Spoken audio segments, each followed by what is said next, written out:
quick, I'm actually the chairman of the Green County Republican Party too.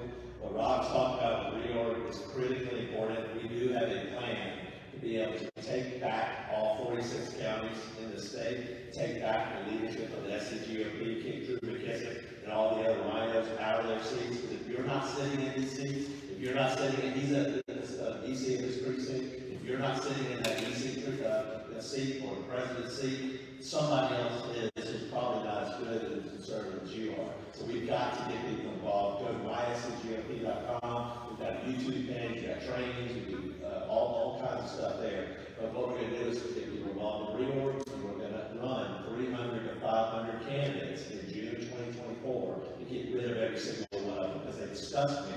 And I'm going to tell you exactly why. And you asked a question about why you can't get information out of Curtis Smith, your chairman here, because he's a rhino.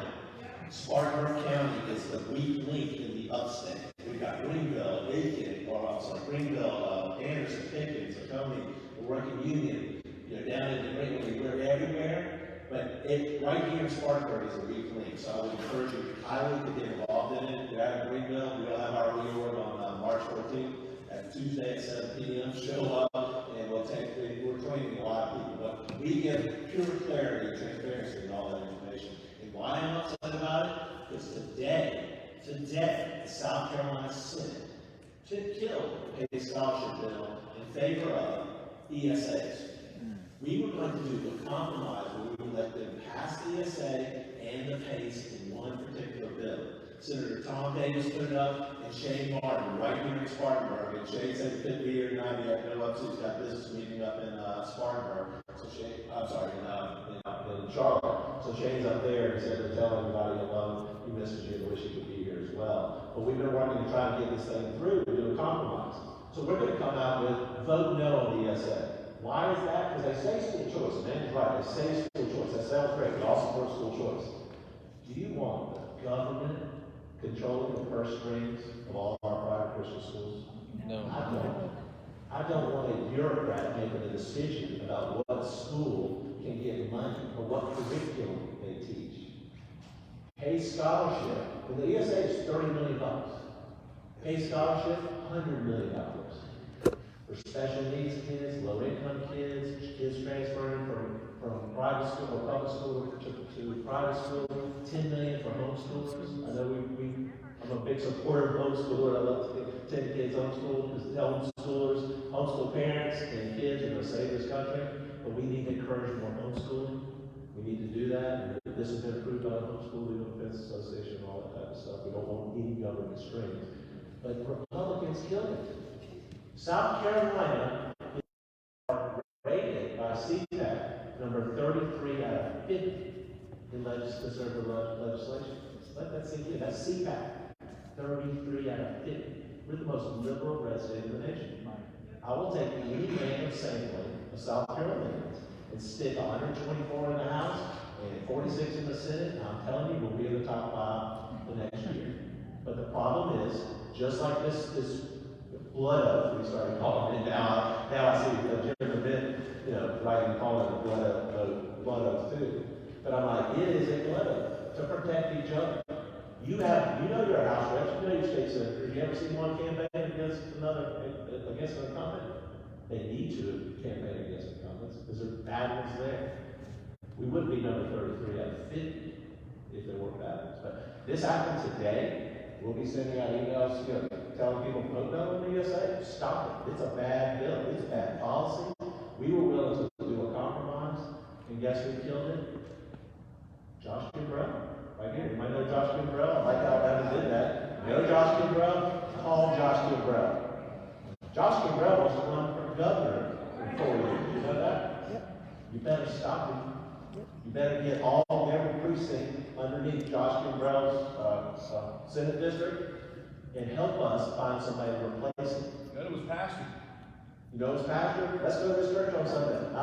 But I'm telling you, there's an issue. You know who actually helped stop paying scholarship over the weekend? Ellen Weaver. She's supposed to be school choice. She has been our #1 enemy in school choice for 6-7 years. I got a lawsuit because she was saying I was just barred from the practice of law. You'll hear all kinds of things. The school choice fight hit the floor this past week. The week before, on Thursday, I get a call from somebody that says, hey, and they've been at a breakfast with some legislators.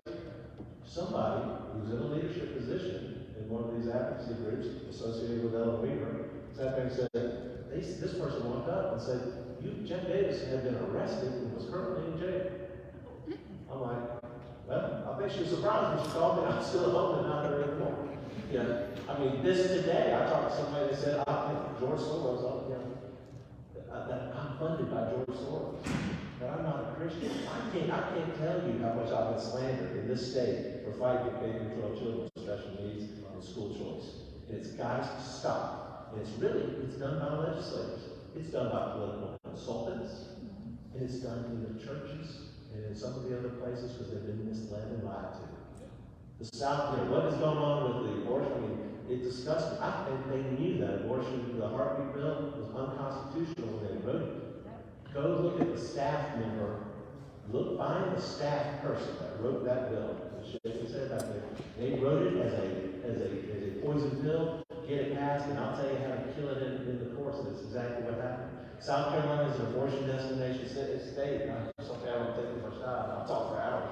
But South Carolina is an abortion destination state. Georgia has a heartbeat bill. Alabama's outlawed it. All those people just driving over I-20 up I-85, Greenville, Columbia, and Charleston to get abortions in the state of South Carolina. It's got to change. The problem is the legislators. We've got to move them out. And I'd ask any of you in here, please, if you could even consider running for office, you've got to run for office. Rod Harris, who was named in there. We had a couple other people who wrote their name in there. Some got in, some didn't. We did, pretty good. I don't think you'd be having this fight on this blood that's in the House had there not been new freshmen in there. Joe White, new houseman down in Newberry. He took one of our trainings. Get involved in it. Please come out. Please run for office. Some of our friends here think about running for office, but you got to do it. And I know it's difficult. I know it's hard. But if you're not sitting in those seats, somebody else is. It goes with precincts, it goes with boards and commissions, and it goes with getting elected in office. But support the pay scholarship bill. It's real, as opposed to the government, ESAs, and financial. Can you find someone to run against Curtis? There should be. And talking about reorg, Liz Renow's going to help us with reorg, and I think it's going to help with some training over here. This is our weakest link in the upstate. Bill Bledsoe. We've got a call list. We got a 3.3 million voter ID database that we've got. That we're trying to, make it. It's Excel spreadsheets right now. We're trying to do it online, for folks to be able to get out there. We'll help you with tools, lessons, how to get out there. Our goal in Greenville, we have 151 precincts. Our challenge is to bring 50 people per precinct. We're not messing around with 10 of my kids. We're waiting 50. Because guess what? It's not just about winning reorg, but if there's 2,261 precincts in the state of South Carolina. If we have 50 people in each of the precincts, we get the precincts educated. They start working together. Under our House district, there might be 12 or 15 precincts. The Senate district's probably 40 or something. I don't know what it is. If all of those precincts are working together, they can educate their neighbors. Every one of these legislators, we could flip them out. Our goal is to take the state of South Carolina in June of 2024 and flip it from the most liberal red state to the most conservative. If that makes me a George Soros Democrat funded plant, that's